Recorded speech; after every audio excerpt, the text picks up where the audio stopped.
শাহ আব্দুল হান্নান নামে একজন সচিব ছিলেন, এনবিআর এর প্রধান ছিলেন, চেয়ারম্যান ছিলেন।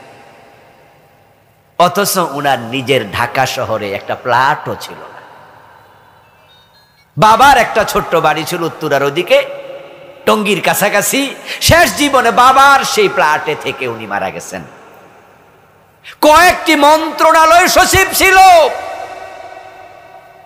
যেখানে আমাদের সাবেক প্রধানমন্ত্রী বলছে উনার বাড়ির ফিয়ন কয় কোটি টাকার মালিক, 400 কোটি।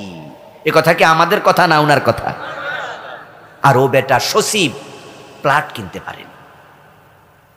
আমার বন্ধা, আমি কম্পেয়ার করে আপনাকে এটাই বুঝালাম, ও বেটা হারাম খায় না, আল্লাহর কথার উপর অটল অবিচল।